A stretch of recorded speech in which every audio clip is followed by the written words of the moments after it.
OK. Bonjour. Donc, dans cette vidéo, je vais regarder rapidement avec vous les différentes propriétés de l'intégrale définie, du moins les propriétés les plus importantes. Donc, premièrement, il faut se rappeler c'est quoi l'intégrale définie. Et l'intégrale définie, par définition, c'est une somme de Riemann. Donc, on a la formule suivante.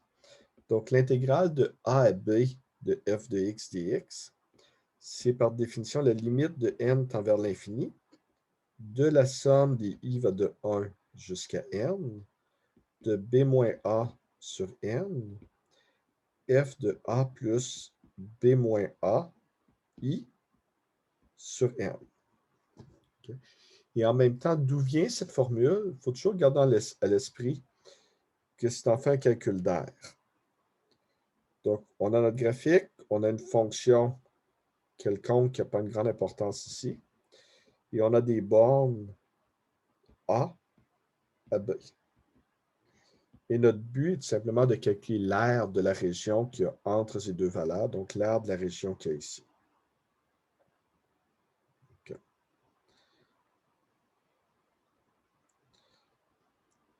Donc, on va regarder rapidement les propriétés une par une.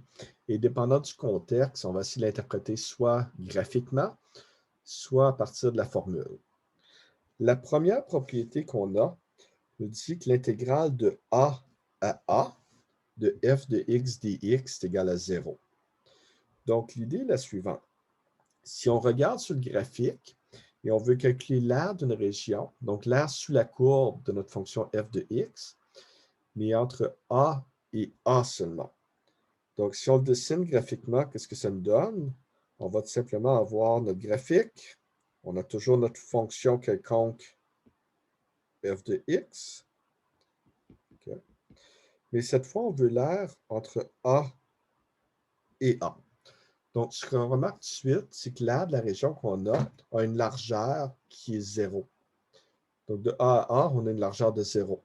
Donc, nécessairement, l'aire de la région doit être 0. Donc, c'est la première façon d'interpréter purement graphiquement. La deuxième idée, donc ce qu'on peut faire à place, c'est on peut regarder notre définition à partir des sommes de Riemann. Et qu'est-ce qui va se passer si on remplace le B par un A? Le facteur qu'on a ici, le B moins A sur n, va tout simplement devenir égal à 0. Et donc, toute la somme sera simplement une somme de 0 plus 0 plus 0 plus 0 qui va nous donner 0. Okay. Donc, deux interprétations possibles pourquoi l'intégrale de a à a doit être toujours égale à 0. La deuxième propriété qu'on veut regarder, c'est celle-ci. Elle est un peu plus étrange et graphiquement, elle est un peu difficile à expliquer parce qu'on a un signe négatif. Pensant en termes de calcul d'air, un signe négatif semble étrange. En fait, l'explication vient de la formule. La formule qu'on vous a donnée pour les sommes de Riemann pour définir l'intégrale est correcte, mais on n'a pas 100% réussi à l'interpréter en termes de calcul d'air.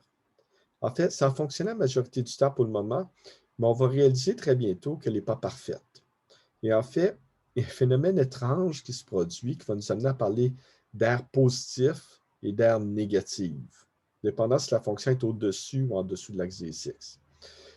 L'autre problème, c'est qu'il n'y a absolument rien qui restreint les valeurs de B comme étant nécessairement plus grandes que A. Okay? Donc, la formule n'est pas parfaite, mais elle est particulièrement utile sous cette forme. Donc, qu'est-ce qui va se passer si on échange le rôle du A et du B? En fait, la seule véritable différence va être ici. En échangeant le rôle du A et du B, ça va juste introduire un signe négatif. Donc, plutôt que de faire B moins A, on va faire A moins B, ce qui est la négation de B moins A. Et c'est de là que le signe négatif apparaît.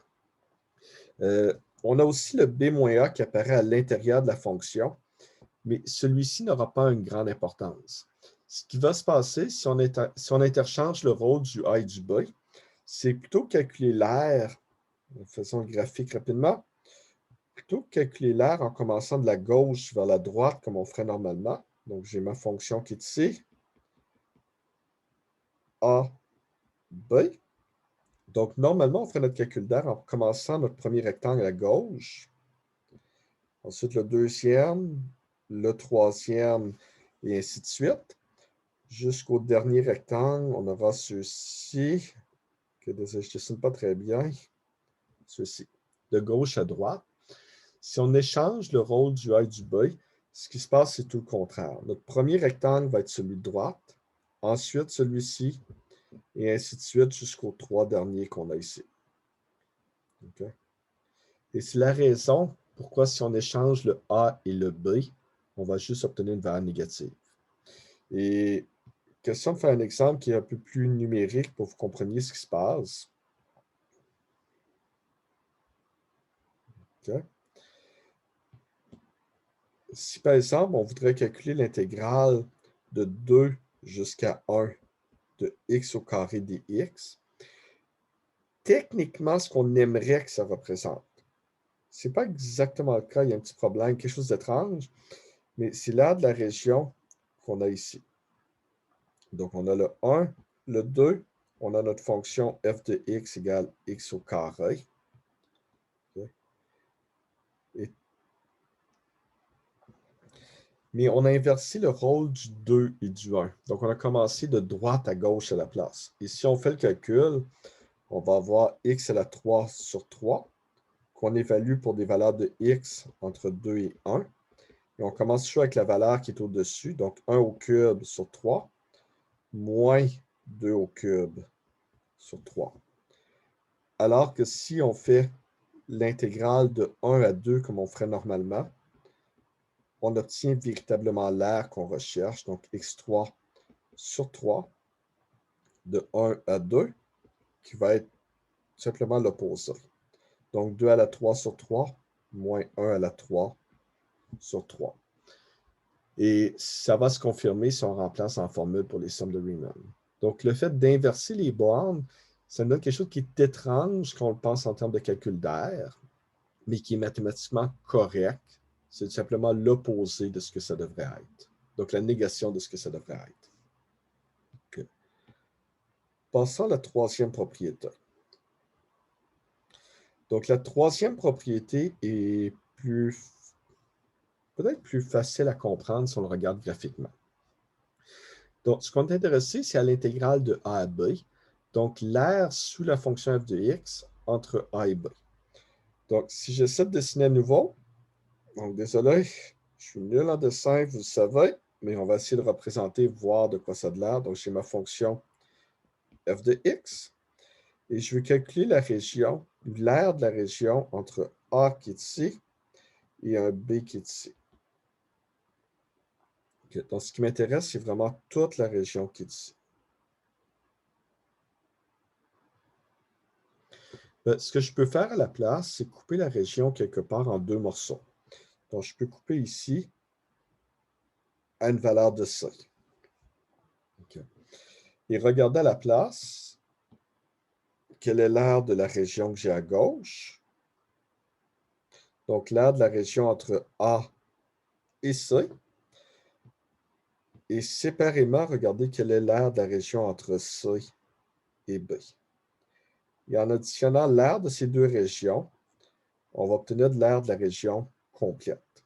Et ça, c'est l'idée de la troisième propriété.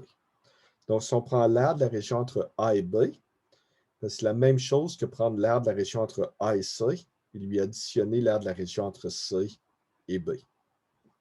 Un phénomène un peu étrange, c'est en théorie, qu'on le regarde comme ça, le C qu'on a devrait être à l'intérieur de la région, donc entre le A et B. Mais en utilisant la deuxième propriété, enfin, on réalise que ça n'a aucune importance. Le C pourrait être absolument n'importe où. Et donc, la propriété que j'ai écrite fonctionne si le C est à un intervalle ou même si le C est à l'extérieur de l'intervalle et ça ne change rien. Si le C est à l'extérieur de l'intervalle, tout ce qui va se passer, c'est soit les premières bornes, donc soit les bornes que j'ai ici, A à C, soit la deuxième de C à B, sera inversée, ce qui va créer un signe négatif. Et donc, plutôt qu'additionner l'aire des deux régions, on va se trouver à prendre l'aire d'une région et soustraire l'aire de l'autre région. Okay, mais la propriété reste quand même toujours vraie. Les deux dernières propriétés, je vais en parler un peu plus rapidement. Mais si on a l'intégrale d'une somme ou d'une différence, on peut le séparer en deux intégrales. De la même façon, si on a l'intégrale d'une constante fois une fonction, on peut sortir la constante de l'intégrale. Et la raison, à nouveau, vient tout simplement de notre définition en termes de somme de Riemann. Donc, ce qui va se passer si on a la somme de deux fonctions, c'est ce morceau ici, va tout simplement être la somme de deux fonctions. Et on va pouvoir le séparer en deux sommes, éventuellement le séparer en deux limites pour obtenir deux intégrales. Et la même chose, si on a une constante, donc si j'ai une constante qui apparaît quelque part ici, k fois la fonction, je peux sortir la constante de la somme et je peux sortir la constante de la limite, ce qui va expliquer pourquoi on obtient tout simplement k fois l'intégrale. Mais essentiellement, ces propriétés, on peut les mémoriser, on peut les voir comme quelque chose de théorique, mais en réalité, ce sont des propriétés qui sont relativement intuitives quand on regarde en termes de calcul d'air ou à partir directement de la définition des sommes de Riemann.